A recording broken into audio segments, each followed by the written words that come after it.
विहंगम हिमालय भूभाग को शिव शक्ति की भूमि माना जाता है। अलग अलग स्थान पर शिव की कई रूप में पूजा होती है। शिव की अर्धांगिनी पार्वती है, इसी से संबंधित है सातों आठों का पर्व गमरा, जो उत्तराखंड के कुमाऊं क्षेत्र में हर्षोल्लास के साथ मनाया जाता है। सातों आठों पर्व एक तरीके से बेटी की विदाई जैसा समारोह है, जिस पर गाँव वाले भारी मन से अपनी बेटी गौरा को जमाई राजा महेश्वर के साथ ससुराल की तरफ विदा करते हैं और अगले वर्ष फिर से गौरा के अपने मायके आने का इंतजार करते हैं। लोक पर्व सातों आठों की शुरुआत भाद्र मास पंचमी तिथि को होती है। इसे बिरुड पंचमी भी कहते हैं। तांबे के बर्तन में 5 प्रकार के अनाज मक्का, गेहूं, गेहत, ब्रूस व कलू को भिगोकर मंदिर के समीप रखा जाता है, जिसे आम भाषा में विरुड भी कहते हैं, जिसे प्रसाद के रूप में बांटा व खाया जाता है।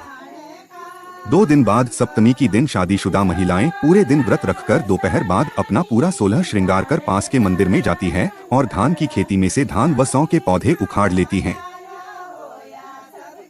इन पौधों में मां पार्वती के आकृति बनाई जाती है। फिर उसे आकृति को एक डालिया में थोड़ी मिट्टी डालकर स्थापित किया जाता है और उस आकृति को नए कपड़े आभूषण से सुशोभित किया जाता है। पौधे से बनी इस आकृति को गमरा या माता गौरी का नाम दिया जाता है और उस डलिया को सिर पर रखकर लोकगीत गाते हुए वापस आते हैं। फिर एक घर में मूर्ति स्थापना होती। पंचमी के दिन भिगोए गए बिरुड़े से माता गौरी की पूजा अर्चना की जाती है। इस अवसर पर शादीशुदा महिलाएं गले व हाथ में पीला धागा, जिसे स्थानीय भाषा में डोर डुबरा कहते हैं, बांधती है और अखंड सुख, सौभाग्य और संतान की लंबी आयु की मंगल कामना करते हैं। मान्यता है कि माता गौरी भगवान भोलेनाथ से रूठकर अपने मायके चली आती है। अगले दिन अष्टमी को भोलेनाथ माता को मनाने ससुराल आते हैं, इसलिए अगले दिन सज धज कर पुनः मंदिर में पहुंचकर धान व सौ के कुछ पौधे उखाड़कर एक पुरुष की आकृति बनाई जाती है। उसे महेश्वर का नाम दिया जाता है। फिर एक डालिया में रखकर नए वस्त्र आभूषण पहनकर सुशोभित किया जाता है और डालिया को सर पर रखकर नाचती गाते हुए माता पार्वती के समीप विधि विधानों के साथ स्थापित